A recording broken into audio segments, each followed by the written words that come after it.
Hello friends, நம்ம விளக்கேற்றுறதுக்காக திரியை out சைட்லேருந்து வாங்கிட்டு வருவோம். ஆனால் நம்ம வீட்டிலேயே ஈஸியாக செஞ்சுக்கலாங்க. ஒரு ஊதுபத்தியும் ஒரு காட்டனும் இருந்தால் போதும், ஈஸியாக செஞ்சுக்கலாம். பாருங்கள், இந்த ஊதுபத்தி மேலே இருக்கிற அந்த இதெல்லாம் எடுத்துடலாங்க. இந்த ஸ்டிக்கு தான் நம்மளுக்கு தேவைப்படுது. அதுக்கப்புறமா ஒரு சாப்பிங் போர்டு எடுத்திருக்கேன். கொஞ்சம் ரஃப்பாக இருக்குது, அதனால இதை எடுத்திருக்கேன். ரஃப்பாக வேணும் நம்மளுக்கு, அதனால் நைஸாக இருக்கக்கூடாது, கொஞ்சம் ரஃப்பாக இருக்கிறத எடுத்துக்கலாம். அதுக்கப்புறமா காட்டன் எடுத்திருக்கேன்.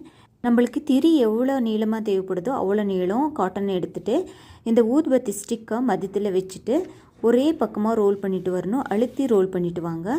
இது போல் ஒரே பக்கமாக அழுத்தி 2-3 வாட்டி ரோல் பண்ணாலே போதுங்க. பாருங்கள், இது ரெடி ஆயிடுச்சு. எவ்வளோ நீட்டாக வந்திருக்கு. இப்போ நிதானமாக இதை ஸ்டிக்கிலேருந்து எடுத்துடலாங்க.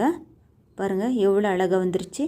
இதே மெத்தடில் மீதி இருக்கிற எல்லா காட்டன் வச்சு நம்ம திரி ரெடி பண்ணிக்கலாங்க. ஈஸியாக வீட்டில் ரெடி பண்ணிக்கலாம். நீங்களும் ட்ரை பண்ணி பாருங்கள். இந்த வீடியோ பிடிச்சிருந்தா மறக்காமல் சப்ஸ்கிரைப் பண்ணிவிடுங்க.